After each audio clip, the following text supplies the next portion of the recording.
यानी तीनों कंडीशन ये सेटिस्फाइड कर रहा है, अर्थात तीनों का जो कॉमन फिजिबल रीजन होगा वो जीरो को कंटेन करेगा, जीरो अर्थात इसको कंटेन करेगा। तो ये वाली जो लाइन आप देख रहे हैं, ठीक है, मान लीजिए L1 का जो कॉमन फिजिबल रीजन होगा वो नीचे की ओर होगा, ये वाला, ठीक है, ये वाला पोर्शन होगा इसका, और इस लाइन का भी नीचे वाला होगा, ठीक है, और ये जो लाइन देख रहे हैं ये वाला L1 का नीचे वाला हो गया, और L2 का भी क्या होगा, नीचे वाला होगा, ये वाला पोर्शन होगा इसका।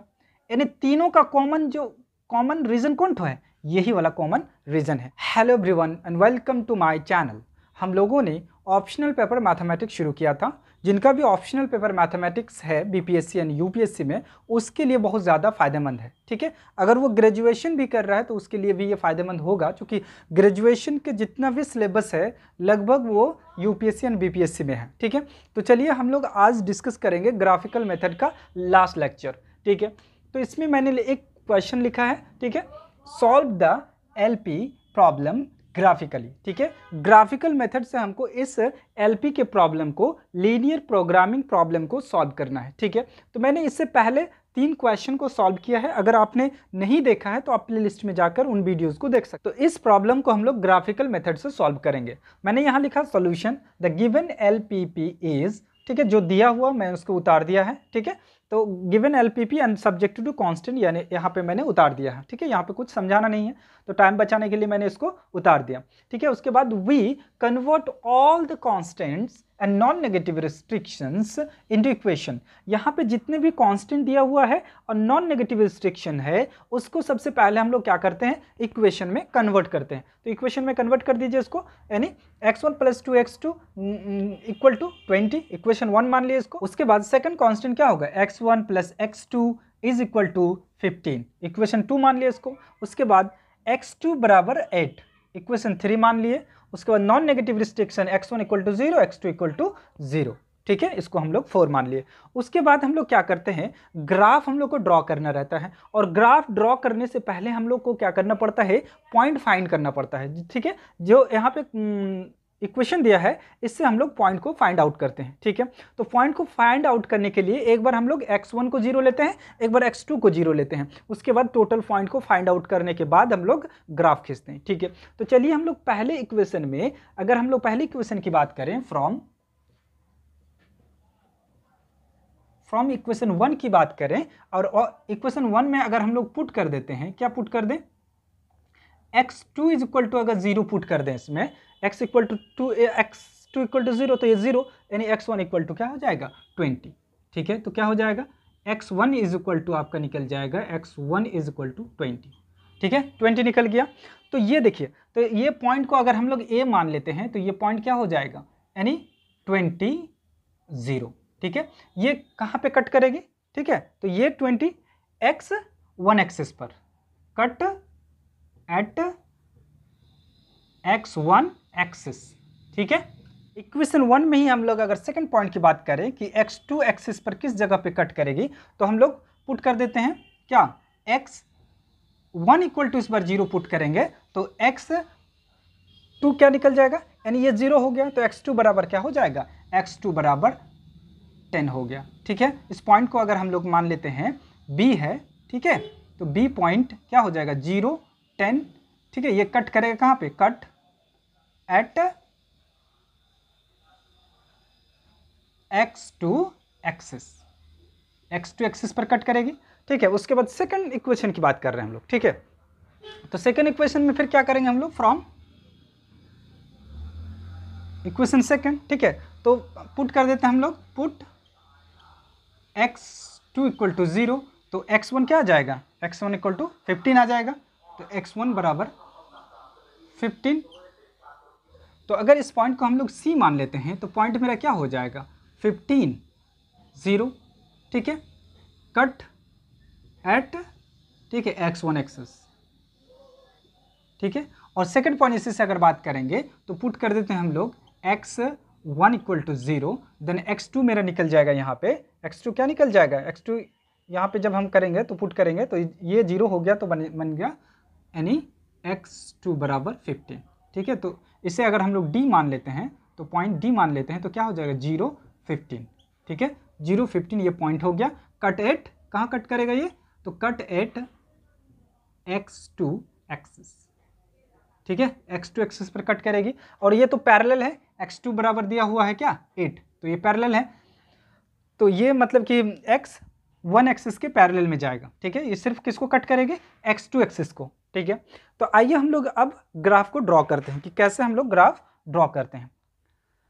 तो सबसे पहले आप देखिए यहाँ पे, ये मान लीजिए कि कोई ग्राफ है, ठीक है, ये ग्राफ है, ये मान लीजिए x2 है और ये x1 है, ठीक है, और ये 0 O है, 0 0 है, ठीक है। अब हम लोग को ग्राफ ड्रॉ करना, देखिए यहाँ पे सबसे पहला पॉइंट हम लोग फ्रॉम इक्वेशन 1 से हम लोग अगर इसको L1 मान लेते हैं, ठीक है, L1 ये हो गया L2 और ये L3, ठीक है। तो पहला पॉइंट हम लोग का क्या है 20 0, मान लेते हैं कि 20 यहाँ पे है, चलिए थोड़ा सा आगे मानते हैं, मान लेते हैं 20 यहाँ पे है, 20 0 ये हम लोग का पॉइंट ए हो गया, ठीक है। और इसी इक्वेशन में हम लोगों ने निकाला है पॉइंट बी 0 10, ठीक है। तो क्या हो जाएगा यहाँ पे, मान लीजिए यहाँ पे है, ये हो जाएगा आपका 0 10, ये हो गया बी पॉइंट, ठीक है। अब दोनों को हम लोग मिला देते हैं, दोनों को मिला दीजिए, तो ये आपका L1 हो गया, ठीक है, L1 हो गया। अब L2 को हम लोग ड्रॉ करेंगे, L2 के लिए हम लोगों ने पॉइंट निकाला है, क्या निकाला है, ठीक है। तो C बराबर 15 है और 0 है, तो मान लेते हैं 15 तो 20 से थोड़ा छोटा होगा, तो यहाँ पे हम लोग मान लेते हैं, ठीक है, C है। तो ये पॉइंट अगर आपका C हो जाता है, C अर्थात आपका 15 0 हो गया। और यहाँ से फिर आप देखिएगा इसका भी क्या है 15 है, 0 15 है, तो 10 से थोड़ा सा क्या होगा, 10 से थोड़ा सा बड़ा होगा, तो 10 ये 10 है और ये आपको मान लेते हैं कि ये आपका 15 है, ठीक है। तो ये पॉइंट आपका D हो गया, D आपका है 0 15, ठीक है। अब इस दो पॉइंट को हम लोग मिला देते हैं, ठीक है, ये हो गया आपका L2। अब हम लोग ड्रॉ करेंगे L3, ठीक है। तो L3 में दिया हुआ है x2 बराबर 8, यानी x1 यहाँ पे दिया हुआ नहीं है, यानी जो x2 बराबर 8 दिया हुआ है ये x2 एक्सिस को कट करेगी और x1 एक्सिस के पैरेलल रहेगी, ठीक है। तो यहाँ पे 8 है, तो हम लोग मान लेते हैं ये जगह पे 8 है, ठीक है। तो इसे हम लोग कोई भी पॉइंट मान लेते हैं, ठीक है, E मान लेते हैं, ठीक है। तो ये E हो गया आपका, और पॉइंट आपका क्या हो जाएगा 0 8, ठीक है। तो यहाँ पे तो ये पैरेलल रहेगी, ठीक है, ये देखिए पैरेलल रहेगा, ये आपका x2 बराबर 8, ठीक है। अब हम लोग को देखिए कि कॉमन फिजिबल रीजन निकालना होता है। तो कॉमन फिजिबल रीजन के लिए हम लोग देखते हैं कि ये तीनों जो यहाँ पे लाइन हम लोगों ने ड्रॉ किया है वो 0 0 को सेटिस्फाइड कर रहा है कि नहीं कर रहा। तो सबसे पहले चेकआउट करते हैं, जब हम लोग इन इक्वेशन में 0 0 को पुट कर रहे हैं, मान लीजिए 0 0 0 हो गया, तो यहाँ टोटल 0, तो 0 लेस देन इक्वल टू 20, तो ये सेटिस्फाइड कर रहा है। फिर इसमें अगर 0 0 पुट करेंगे तो ये भी सेटिस्फाइड कर रहा है, और x2 0 तो ये भी सेटिस्फाइड कर रहा है, यानी 0 क्या होगा 0 लेस देन और इक्वल टू 8 होगा, ठीक है। यानी तीनों कंडीशन ये सेटिस्फाइड कर रहा है, अर्थात तीनों का जो कॉमन फिजिबल रीजन होगा वो 0 को कंटेन करेगा, 0 अर्थात इसको कंटेन करेगा। तो ये वाली जो लाइन आप देख रहे हैं, ठीक है, मान लीजिए L1 का जो कॉमन फिजिबल रीजन होगा वो नीचे की ओर होगा, ये वाला, ठीक है, ये वाला पोर्शन होगा इसका, और इस लाइन का भी नीचे वाला होगा, ठीक है। और ये जो लाइन देख रहे हैं ये वाला L1 का नीचे वाला हो गया, और L2 का भी क्या होगा नीचे वाला होगा, ये वाला पोर्शन होगा इसका। यानी तीनों का कॉमन रीजन कौन सा है, यही वाला कॉमन रीजन है। और यहाँ पे हम लोग को पॉइंट निकालना पड़ता है, ये वाली लाइन, ठीक है, देख लीजिए ये पॉइंट हम लोग निकालेंगे, P वाला हम लोग को निकालना है, और यहाँ पे एक पॉइंट है, यहाँ पे भी हम लोग को Q निकालना है, ठीक है। यानी कॉमन फिजिबल रीजन निकालने के लिए हमको तो ये पॉइंट मालूम है, ये पॉइंट मालूम है, ये पॉइंट से कोई लेना देना ये सबसे, ये पॉइंट हम ई पॉइंट से लेना देना है, इससे और यहाँ पे दो पॉइंट जो इंटरसेक्शन कर रहा है, इंटरसेक्शन पॉइंट है, इसको हम लोग निकालेंगे, ठीक है। ये दोनों पॉइंट निकालेंगे, उसके बाद हम लोग जेड मैक्स निकाल लेंगे, ठीक है। तो चलिए हम लोग यहाँ पे पी और क्यू को निकालते हैं। तो पी और क्यू निकालने के लिए दो इक्वेशन से कैसे पी और क्यू निकालते हैं हम लोगों ने, सबसे पहले मैंने कल एक फार्मूला भी लिख दिया था, ठीक है। तो अब हम लोग पॉइंट पी को फाइंड करते हैं फ्रॉम इक्वेशन 1 और 2, ठीक है। जब इसको हम लोग पॉइंट पी को फाइंड करेंगे तो वैल्यू हम लोग को आएगी, ठीक है, 10 5, ठीक है। यहाँ से जब हम लोग सॉल्व करेंगे L1 और L2 से, ठीक है, मान लीजिए कि इसको घटा दिए हम लोग, ठीक है, घटाएंगे तो क्या होगा, ये वाला पोर्शन खत्म हो जाएगा, तो 2x2 इससे घटेगा तो x2 बचा, x2 बराबर 20 - 15 बराबर कितना आ जाएगा, x2 बराबर 5 को जब इसमें पुट कर देंगे x2 बराबर, तो फिर x1 बराबर कितना हो जाएगा 15 - 5 तो 10 आ गया, यानी p आ गया। उसके बाद फिर हम लोग q फाइंड करते हैं फ्रॉम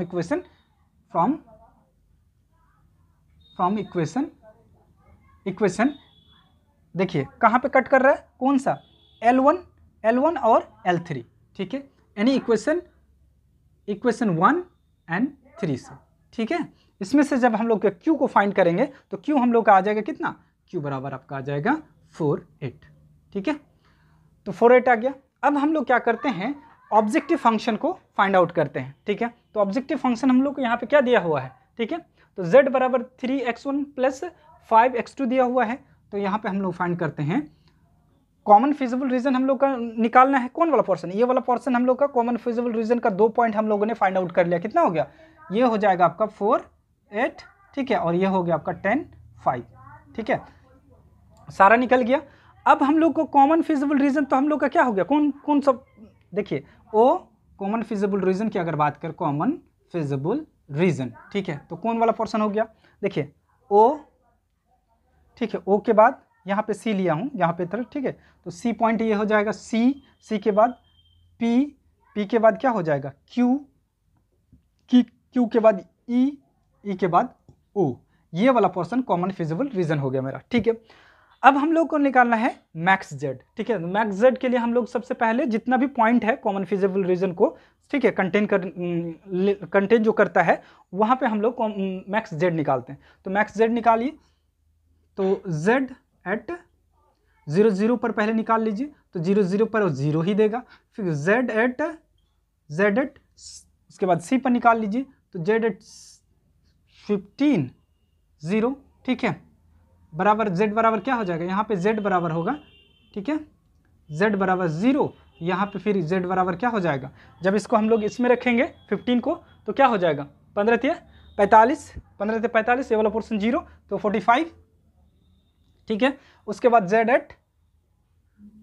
एट कहाँ पे निकालना है, z एट फिर हम लोग निकालना है p पर, तो p पर निकालिए 10 5, ठीक है, तो z बराबर यहाँ पे क्या हो जाएगा, जब इसमें हम लोग रखेंगे, ठीक है, तो रख देंगे, यहाँ पर हो गया 45 हो गया, ठीक है। उसके बाद z एट कहाँ पे निकालेंगे, q पर निकाल लीजिए, q कितना है 48, ठीक है, तो 48 को जब हम लोग z में ऑब्जेक्टिव फंक्शन में रखेंगे, यहाँ पे रखिए, जब हम लोग इस पॉइंट को ऑब्जेक्टिव फंक्शन में रखेंगे, यानी क्या होगा 4 × 12 और 8 × 5 40 और 12 कितना हो जाएगा 52, ठीक है, और z एट अब e पर निकाल लेंगे, e मेरा क्या है 0 8, ठीक है, इस पर z की वैल्यू क्या आएगी, तो z की वैल्यू यहाँ पे x बराबर 0, ये वाला पोर्शन 0 और ये क्या हो गया 8 है, तो 8 × 5 40, ये 40 हो गया।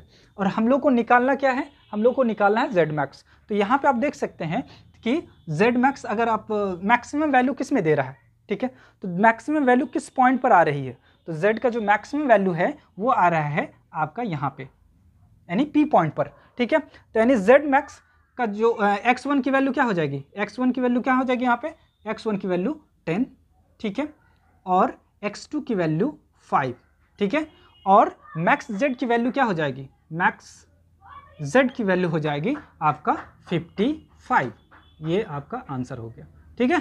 तो इस तरह से हम लोग ग्राफिकल मेथड से पूरे प्रॉब्लम को सॉल्व कर सकते हैं। तो हम लोगों ने ग्राफिकल मेथड को स्टार्ट भी किया और ख़त्म भी कर दिया, इसके बाद हम लोग सिंप्लेक्स मेथड को सॉल्व करेंगे। आज के लिए बस इतना ही, थैंक्स फॉर वॉचिंग।